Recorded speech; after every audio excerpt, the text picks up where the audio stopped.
ناظرین، میں ماجد پاریک ایک مرتبہ پھر آپ کی خدمت میں حاضر ہوں۔ السلام علیکم ورحمۃ اللہ وبرکاتہ۔ درس قرآن کے اس سلسلے میں الحمدللہ 50 نمبر کی سورت شریفہ تک ہمارا سفر مکمل ہو گیا تھا۔ اب 51 نمبر کی سورت شریفہ کا آغاز کرتے ہیں اللہ تعالیٰ کی حمد و ثنا کے ساتھ کہ وہ ایک اکیلا مالک اس جہاں کا، کوئی اس کا شریک نہیں، کوئی اس کا پارٹنر نہیں، وہ کسی کا محتاج نہیں، ہر ایک اس کا محتاج ہے۔ اپنی کریشن سے اسے بے حد پیار اور محبت کے ہر ایک کو رزق اور پروویژن وہ سپلائی کرے۔ جو اسے مانے اسے تو سپلائی کرے ہی، جو اسے نہ مانے اسے بھی رزق اور پروویژن سپلائی کرنے میں کوئی دیری نہ کرے۔ ان ساری باتوں کا اعتراف کرتے ہوئے ہدیہ درود و سلام پڑھیں ہم جناب محمد الرسول اللہ صلی اللہ علیہ وسلم پر۔ اللہم صلی علی محمد عبدک و رسولک النبی الامی الذی جاء بالہدی والفرقان۔ اس درود کے ساتھ ہم آج کے سبق کی شروعات کرتے ہیں۔ اعوذ باللہ من الشیطان الرجیم، بسم اللہ الرحمن الرحیم۔ والذاریات ذروا فالحاملات وقرا فالجاریات یسرا فالمقسمات امرا انما توعدون لصادق وان الدین لواقع۔ یہ 51 نمبر کی سورت شریفہ کی پہلی 6 آیتیں تھیں، ان کا سیٹ لیا ہوں میں نے، جن کا ترجمہ اس طریقے سے ہو سکتا ہے: قسم ہے ان ہواؤں کی جو دھول کو دور دور تک پھیلا دیتی ہیں، جو بھاری بادلوں کو اٹھائے اٹھائے چلتی ہیں، پھر وہ آہستہ آہستہ آسانی سے چلتی ہیں، پھر سارے معاملے الگ الگ کر دیتی ہیں۔ بے شک تم سے جو وعدہ کیا جا رہا ہے وہ بالکل سچ ہے کہ انصاف کا دن قائم ہو کر رہے گا۔ یہ آج کے درس کی پہلی 6 آیتیں میں نے آپ کے سامنے پڑھی اور اس کا عام فہم میں ترجمہ بھی کیا۔ ان آیتوں میں جو مثال اللہ تعالیٰ نے دی ہیں وہ انسان اپنی نگاہوں سے دیکھتے چلتا ہے، لیکن اپنی غفلت کی وجہ سے ان پر غور نہیں کرتا۔ اب ان آیتوں کو اس سینس میں بھی لے سکتے ہیں کہ اللہ کی نشانیاں جیسی دنیا میں قدم قدم پر انسان کو دکھائی دیتی ہیں، ٹھیک ویسے ہی اللہ کی کتاب کی آیتیں بھی اس کے سامنے موجود ہیں کہ اس کے ذہن کے گوشے گوشے میں جو سپرسٹیشن اور تہمات اور اندھ وشواس کی بھری ہوئی دھول ہے اس کو اڑا دیتی ہیں۔ انسان کے ذہن میں یہ جو فرسودہ عقائد کی گندگی، سپرسٹیشیس بلیفز اور اندھ وشواس کے بوجھ پڑے ہیں، اللہ کی کتاب کی آیتیں ان کو بڑی آسانی سے بہا دیتی ہیں۔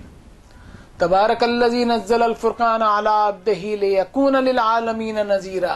اور انسان سارے معاملات اور اپنی زندگی کی حقیقت اور اپنی زندگی کے مقصد کو ایک ڈسٹنگوشڈ طور پر سمجھنے لگتا ہے کہ اللہ کی کتاب کی آیتیں اس کو ایک بنیادی فرق بتاتے چلتی ہیں کہ کیا اس زندگی کی حقیقت ہے اور کیا اس زندگی کی حیثیت ہے، کہ وہ جس غفلت میں جیتا ہے اسے پتہ چل جائے کہ کیا حق ہے کیا باطل ہے، and he easily understand what is truth and what is false۔ اور اس طرح اسے اس بات کا بھرپور احساس ہو جائے کہ اللہ نے جو وعدے کر رکھے ہیں وہ پورے ہو کر رہیں گے، اور ایک دن ایسا آنے والا ہے جو انصاف کا دن ہوگا، یعنی قیامت کا دن۔ کسی بھی معاملے کو سمجھنے کے لیے سب سے ضروری شرط ہے کہ انسان میں سنجیدگی ہو، سیریسنس ہو، لیکن انسان ایک الل ٹپ اور بے لگام زندگی گزارتا ہے اور اس کی سیریسنس سے اس طرح غافل ہو جاتا ہے کہ انٹرٹینمنٹ کے ایک نشے میں گرفتار ہو جاتا ہے۔ میں نے اس پر غور کیا کہ انسان انٹرٹینمنٹ اور موج مستی میں اتنا کیوں گرفتار ہو گیا ہے؟ تو مجھے اس کا احساس ہوا کہ انسان کہیں نہ کہیں اپنے ذہن میں زندگی کو ایک بوجھ کی طرح گھسیٹ رہا ہے۔ اس دنیا میں انسان غریب ہو چاہے کتنا ہی امیر، اگر غریب ہو تو اسے دنیا میں اپنے عیش و آرام کی کمی کی فکر ستاتی ہے، تو اسے زندگی ایک بوجھ لگنے لگتی ہے۔ اور دوسری طرف اس دنیا میں کئی ایسے امیر لوگ بھی ہیں جو Forbes list of rich people کے لسٹ میں سر فہرست ہیں، ٹاپ پر ہیں۔ ہم سمجھتے ہیں کہ ان کی زندگی بڑی عیش و آرام میں گزر رہی ہے، لیکن میں سمجھتا ہوں کہ انہیں بھی اپنی زندگی ایک بوجھ ہی محسوس ہوتی ہے، کہ انہیں اس بات کی فکر بڑی ستاتی ہے کہ ان کی راتوں کی نیند اڑی ہوئی ہوتی ہے کہ کہیں Forbes list of rich people میں وہ ٹاپ سے نیچے نہ آ جائیں۔ سو ٹو مائی انڈرسٹینڈنگ یہ زندگی کو انسان اس وقت آسان بنا سکتا ہے جب وہ سوچے کہ یہ دنیا ہمیشہ کی نہیں ہے، اور انسان کی سوچ میں اسے اس دنیا کی زندگی ایک بوجھ نہیں بلکہ بڑی آسان محسوس ہوگی کہ وہ سوچے گا کہ رضی اللہ عنہم ورضوا عنہ، جو کچھ میرے رب نے میرا حصہ اس دنیا میں دیا ہے میں اس کو ریکلیکٹ کروں اور اپنی کمیوں پر روتا نہ پھروں۔ اب اگلی آیت لیتے ہیں، والسماء ذات الحبک، قسم ہے آسمان کی جو فل آف کانسٹیلیشن سے، ستاروں سے بھرا ہوا ہے۔ انکم لفی قول مختلف، بے شک اللہ کی قدرتوں کو سمجھنے میں تم ایک اختلاف میں پڑے ہوئے ہو، ان کی گہرائی کو سمجھنے میں کنفیوزڈ ہو۔ یؤفک عنہ من افک، اس سے وہی پھرتا ہے جو اپنے آپ کو ایک دھوکے میں رکھے ہوئے ہے۔ قتل الخراسون، بلکہ اٹکل بازی اور گیس ورک اندازی ٹولہ لگانے والے اپنے آپ کو ہی تباہ کرنے پر تلے ہوئے ہیں۔ الذین فی غمرۃ ساہون، وہ جو اپنی جہالت کی وجہ سے ایک غفلت میں پڑے ہوئے ہیں۔ یسألون ایان یوم الدین، پوچھتے پھرتے ہیں کہ کب قیامت کا دن آئے گا۔ ان آیتوں کے پورے سیٹ میں آپ غور کریں کہ انسان کی غفلت کے ساتھ ساتھ اس کے سیلف رائٹیسنس والے ایٹیٹیوڈ کو بتایا جا رہا ہے، اس کی لاپرواہی اور بے فکری والی ٹینڈنسی کو بتایا جا رہا ہے کہ پوچھتا پھرتا ہے کہ قیامت کا دن کب آنے والا ہے۔ ہونا تو یہ چاہیے کہ انسان غور کرے کہ یہ دنیا اللہ نے کتنی زبردست بنائی ہے۔ آسمان میں بے شمار ستارے ہیں جو اپنے اپنے مدار اور محور میں اپنے ایکسس میں گھوم رہے ہیں، روٹیٹ اینڈ ریوالو ہو رہے ہیں۔ آج موجودہ سائنس کی دریافتوں کی وجہ سے پچھلے دور کے انسانوں کے مقابلے ہزاروں گنا زیادہ بڑے پیمانے پر معلومات حاصل کر لی گئی ہیں۔ غور کرے گا انسان تو بے ساختہ اس کے دل و دماغ سے نکلے گا، فتبارک اللہ احسن الخالقین، oh what a beautiful and perfect world Allah has created. بڑی برکتوں والا ہے وہ رب جس نے یہ پرفیکٹ اور خوبصورت دنیا بنائی ہے۔ لیکن یہاں انسان اپنے رب کو پہچاننے میں ناکام ہوتا ہے۔ وہ اپنے بنائے ہوئے اندھ وشواس اور سپرسٹیشیس بلیف سے اوپر اٹھ کر نہیں سوچتا۔ اس سوچنے کے پروسیس کو جاری کرتی ہے اللہ کی کتاب، جس میں فرمایا افحسبتم انما خلقناکم عبثا وانکم الینا لا ترجعون۔ انسانوں کیا تم نے ایسا حساب لگا لیا ہے کہ ہم نے تمہیں بے مقصد پیدا کر دیا ہے، یوں ہی پیدا کر دیا ہے اور تم ہمارے پاس واپس نہیں آنے والے؟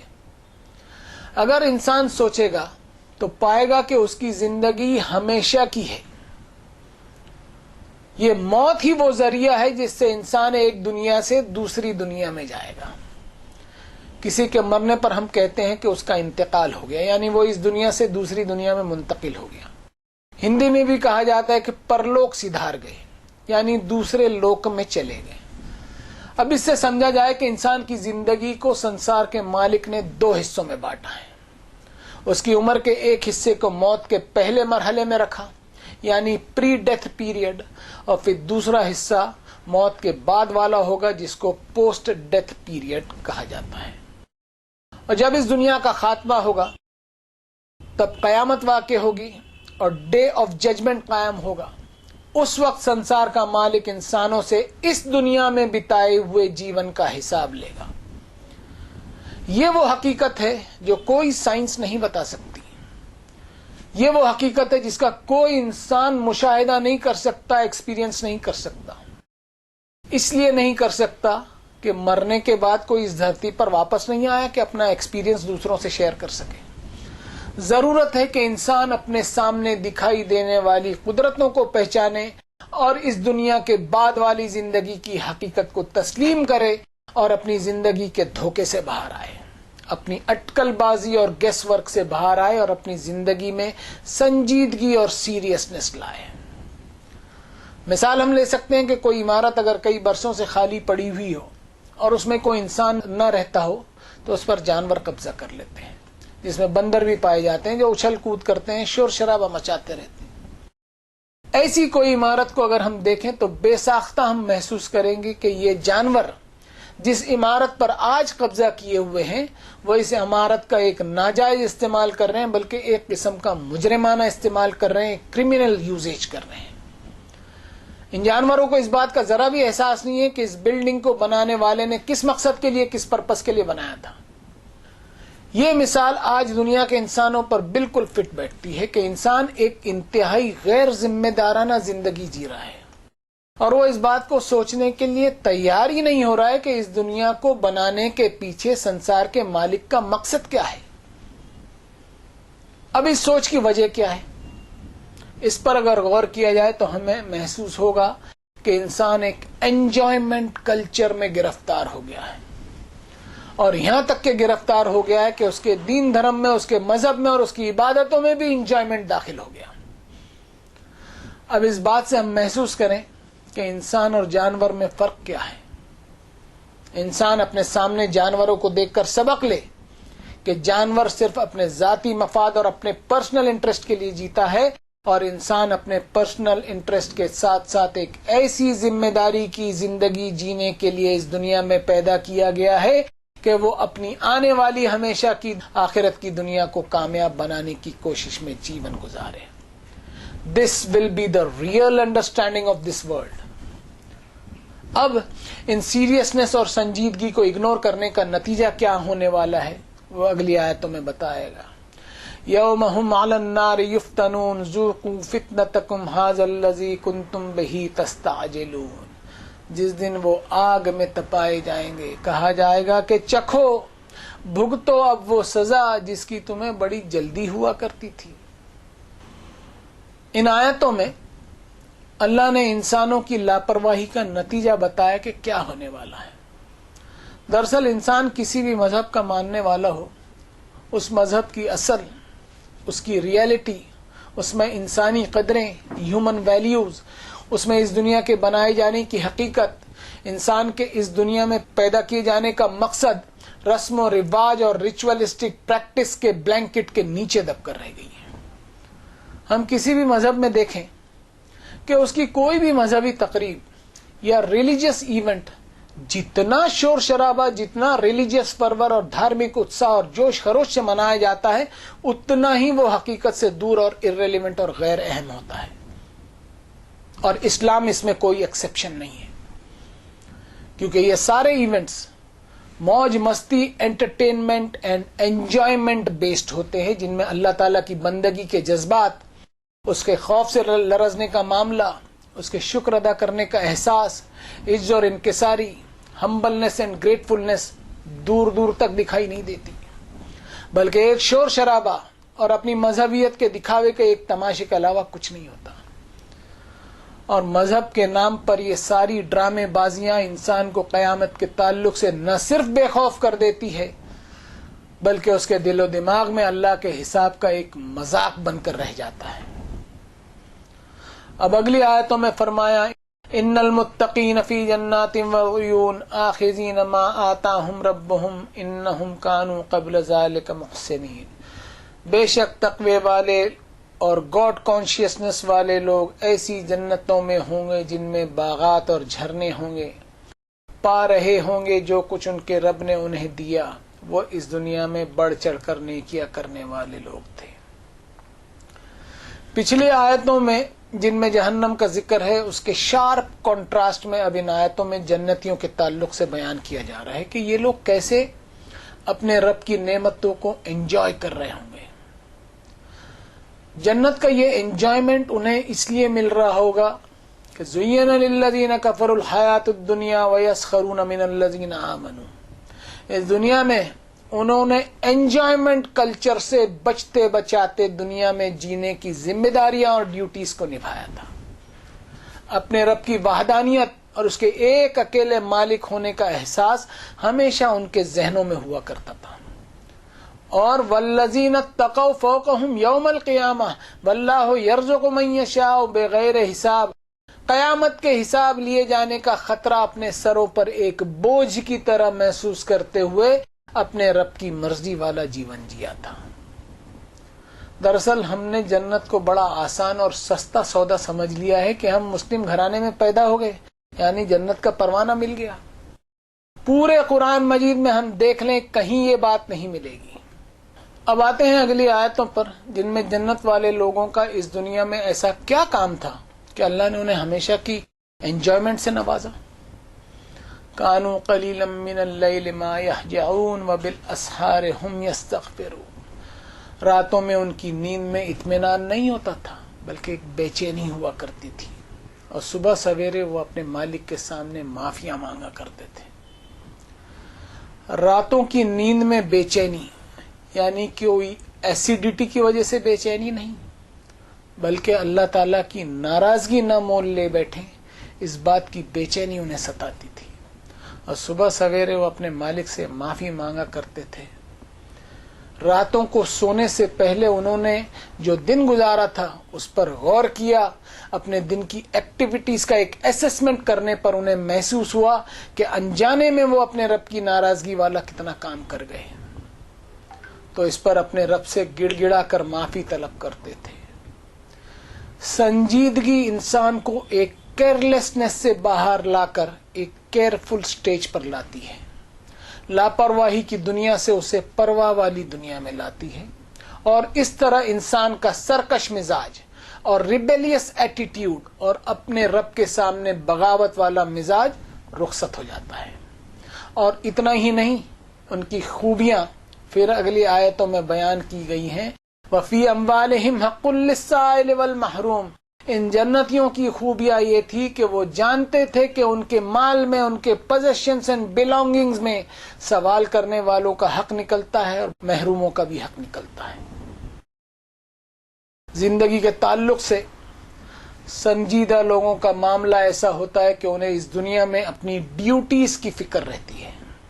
وہ اللہ کی نعمتوں کو ٹیکن فار گرانٹیڈ نہیں لیتے، بلکہ یہ سوچتے ہیں کہ کیا وہ اپنے رب کی دی ہوئی نعمتوں کا، اپنے مالک کے دیے ہوئے وردانوں کا حق ادا کر سکتے ہیں، اس کی دی ہوئی نعمتوں کا شکر ادا کر سکتے ہیں۔ کوئی بھی انسان کتنا ہی نیک اور پروپکاری انسان ہو، اپنے مالک کے دیے ہوئے وردانوں کا قرض کبھی نہیں چکا سکتا۔ صرف اپنی زندگی میں اپنے پالنہار کا شکر گزار بنتے ہوئے کوشش کر سکتا ہے کہ یہ قرض ادا کرتا رہے، اور اس قرض کی ادائیگی کے لیے اللہ کی کتاب کی آیت بتلاتی ہے کہ من ذا الذی یقرض اللہ قرضا حسنا۔ اگر اس میں اللہ کا شکر ادا کرنے کی نیت ہے تو وہ نیکیوں اور نوبل ڈیڈز کرتے ہوئے اس شکرانے کو ادا کرنے کی کوشش کرے۔ اس دھرتی پر اللہ نے اپنی ان گنت کریشن کو بسایا ہے، اور اس کی ہر کریشن کی اشد ضرورت اور وائٹل نیڈز کو لگاتار برابر ایکولی وہ سپلائی کر رہا ہے۔